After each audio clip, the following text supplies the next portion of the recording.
welcome to Working Dragon Mystic, where we discuss real metaphysical and occult content so you can manifest real and tangible results in your life. This week, we're going to be continuing our talks on the Goetia and the spirits of the Goetia. We do these discussions live in the Working Dragon Mystic community. If you'd like to join us live as we do these discussions so you can take part in the live after chat, join us at workingdragonmystic.com. Head over to the website, click the community tab. It's absolutely free to join, or you can find links below. All right, now let's get into this. So we are up to the 59th spirit of the Goetia, right? Orias is how I always pronounced this. There is another pronunciation I have heard, and for the life of me, I cannot pronounce it. It's something like Orias.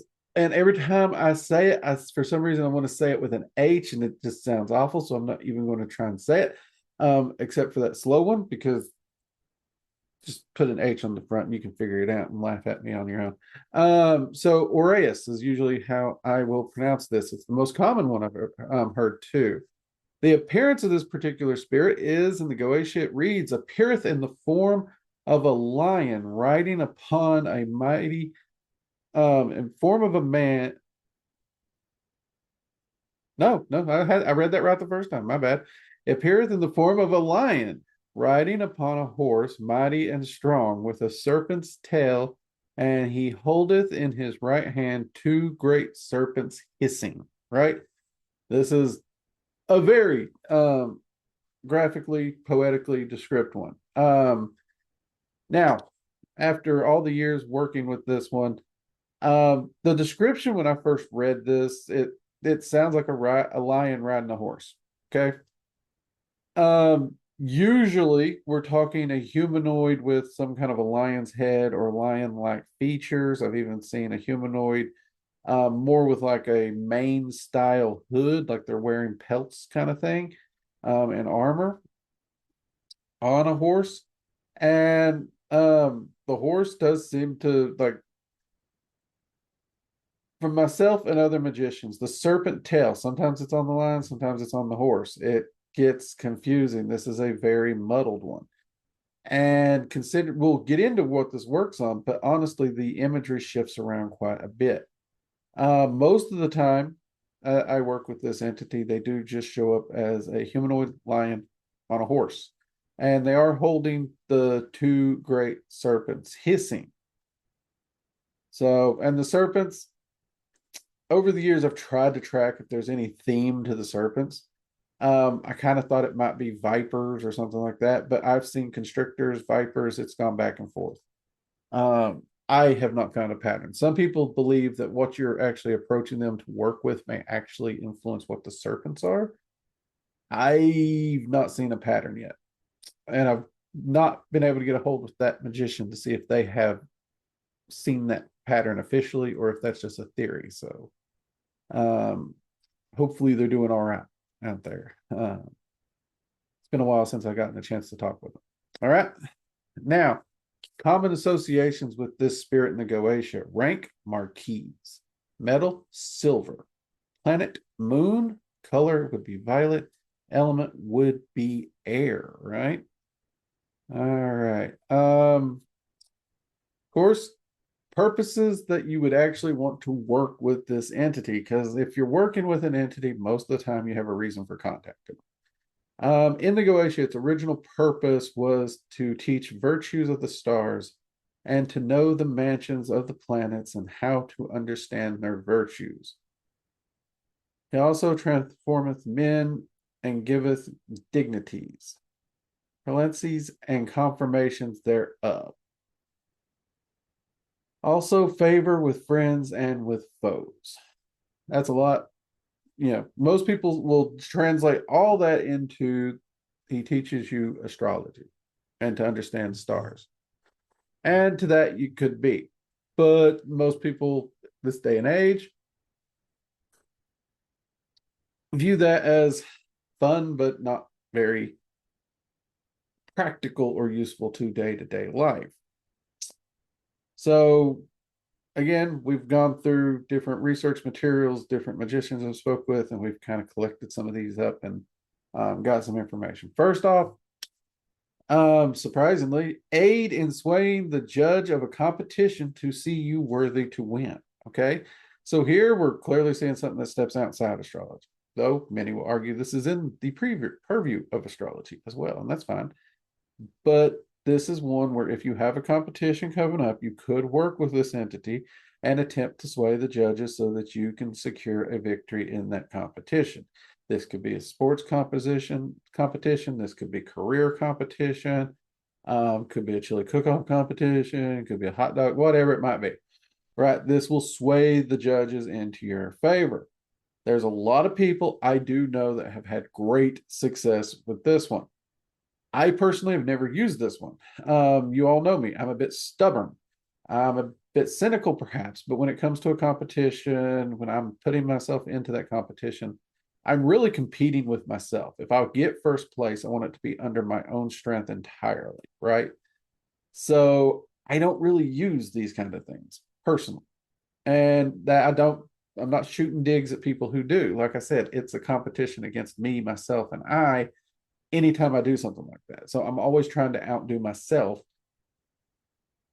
So swaying someone else kind of defeats that purpose in my mind.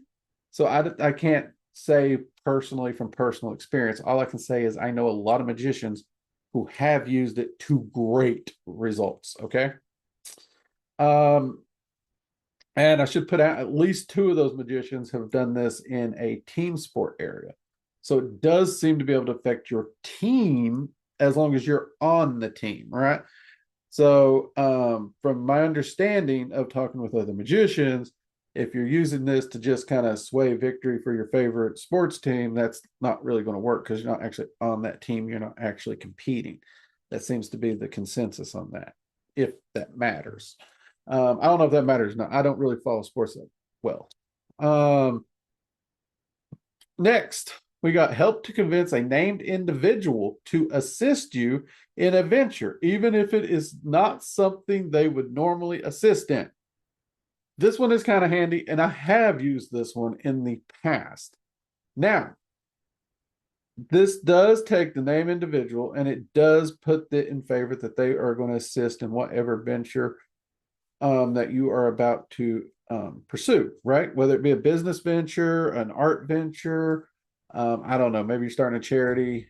Who knows what you're up to, what shenanigans you got coming up. It may help, it will help to persuade them to do so. There's a few caveats that myself and other magicians have found, okay? First off, it will help persuade them in something that even they wouldn't normally do, right? I've seen this take very, very old school individuals and actually get them to invest into people who begin doing streaming work, content creation work, even working to get jobs as professional video game testers and stuff. Jobs that, let's be honest, my father's generation and back would have seen that as nonsense, hogwash, and useless. It was able to persuade those kind of folks to actually back those kind of ventures successfully. The kicker here is, though, just because it will sway them to do so, it will not sway them to do so at great or ill risk to themselves, right? It is a strong impulse to aid in the venture, but it also does not overcome personal risk. So you're fighting against whatever that person's investment risk tolerance is. Okay. So when you're asking them to aid in that venture, you've got to take in consideration that risk tolerance. They're not going to bankrupt themselves to help you. So when you are picking that person to aid in your venture, make sure you understand their risk tolerance and understand what it is you're asking. Make sure it's something that they can actually do before you apply this. Just heads up on that one, right? The third one, and this is probably in my mind the one most people use more often than not. Help to sway the heart and mind of a named person when you cannot speak to them, right? One of the biggest questions I get asked so many times is, how can I change this person's mind? How can I fix this? I said something I shouldn't have said. This person's mad at me. They've blocked me. They've blocked my number. They block me on social media. I can't get in contact with them. I want to do something to try and show them there was a mistake. I regret it. Blah, blah, blah, yakety schmackety. We've all heard it. Maybe you're the one who done it. I don't know. Doesn't matter. In this case, if there is no contact possible with the person, this is actually an entity. For once, that contact's not necessary. You can work with this entity and persuade them to open the lines of communication again, right? So it will help to sway the mind of that person. Help sway it, not forcefully change it. Okay, that's a big, big deal. Like, depending on how bad that damage is, there may not be nothing to sway, right? They have to be, in order to sway it, they have to be close enough to that center line of I don't get, okay, let's say center is I don't care, right? Either way, I don't care. Over here, we're getting to screw that person and never want to see them again, right? Over here, we're getting back to, yay, we're good friends. So I don't care. There is a certain point along this way to never want to see them again, where that sway can push them center or back this direction, right? So yeah, I'll talk to them. I'll give them a chance, those kind of things. They have to be close to that, enough to that line. The damage done could be too big. But if you don't think the damage is done so badly that it's just irreversible entirely, and a nice little strong sway would push them to reach out, that is finally one that you guys have been asking for a lot. I may even put this one as a short. I get asked that question so much up on YouTube and Rumble, right? All right. And finally, the last one is aid you in planning and scheduling your time and plans for the best results to your goals. This one is the one I use most, okay? I said most people probably use that one. This is the one I use the most, hands down. I love to make sure and go over my schedules, and I'm always afraid I'm going to miss something. So when I am working on something, when something comes up in my life that is out of the ordinary, but I still need to make sure my schedule's locked in and I'm reaching all my goals and all my priorities, I will reach out to this spirit in order to go over my schedule and my planning to fine tune it so that I can reach those results. Okay. Now, note, this ain't one where you go, hey, Mr. Spirit, could you please tell me what I should do with my schedule? That's not what we're talking about. You notice that it says your goals. So when you work with Orias in order to set your schedule, you need to have a list of priorities and you need to prioritize them. 1, 2, 3, 4. What is the most important next down, right? Put them in order of priority, present those to Orias so that they know exactly what your goals and your priorities are, and they're going to begin to plan your schedule. Newsflash, I was you, when you present those priorities, I would put some level of self-care and health on that list. Because entities do not necessarily need sleep. They don't need to eat. They don't have to worry about stress and all those other things that we do. And if that's nowhere on your list, they will view that as a non-priority. And, well, they may work you to a screaming fit of madness, but you'll reach your goals. So I would put some self-care on that and do some thinking about it, and then present it so that they can help you organize that schedule. Okay. And that goes double if you're a workaholic like me. You got to put self-care on that. I love my work. I absolutely do. And there are nights, if my wife's not home, I've gotten bored and ended up in my office because I like what I do. But I also have to make a point to put certain relaxation events on my calendar. Okay. Sometimes I have to put relaxation on my calendar more than work just because I innately want to work. So make sure you put those in there when you are working with the spirit for that thing, right? All right. If you're watching live, you got to see the sigil as the thumbnail here. If you're watching on YouTube or Rumble, we'll make sure that it's up here on the screen now. Pretty straightforward, as we're seeing. That's it for this one. That really is. My personal experiences with this, I've actually enjoyed working with the spirit. I found them, quasi standoffish from time to time, like not in a negative way, just kind of I don't know, maybe standoffish ain't the right word. Maybe it's more just like they're listening, but they're not really responding, reacting much. Almost like that person who's listening, they're processing everything you're saying while they read the newspaper and you feel they're not listening. That's kind of what I mean here. But they are listening. It's just one of those things, right? Always had good luck with them, really, in the times I have worked with them. Like I said, for me, the scheduling thing was always one of the bigger ones. Once one of my magician friends told me that that was possible, I jumped on that quickly. Um, the speaking thing, I've only had to use that once in my life.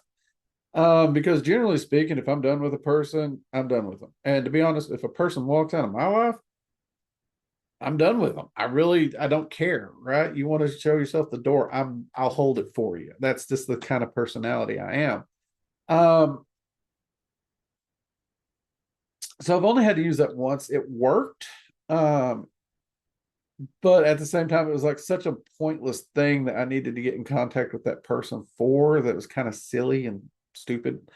Um, assistance in a venture, that one I've used a few times for different ventures and working with colleagues and friends that I wanted to help assist in those things. Um, and I've had varying degrees of results with that particular one personally. I know magicians who have had great results with that one. For me, it was a bit more varied.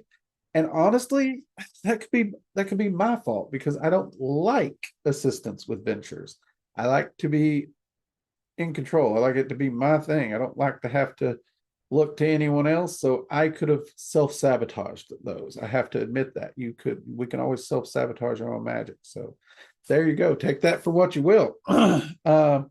But that is the 59th spirit of the Goetia, which means our next one will be 60. There's 72 total. People, we are quickly coming to the end of this particular series. I hope you guys are enjoying it as much as I am. And afterwards, I'm going to have to find us a new series to get started. I'm thinking possibly an angelic series or something like that. We will see where we go from. All right, everyone. Hope you've enjoyed this. I'm Drake, and this has been Working Dragon Mystic. Until next time, take care. Bye bye.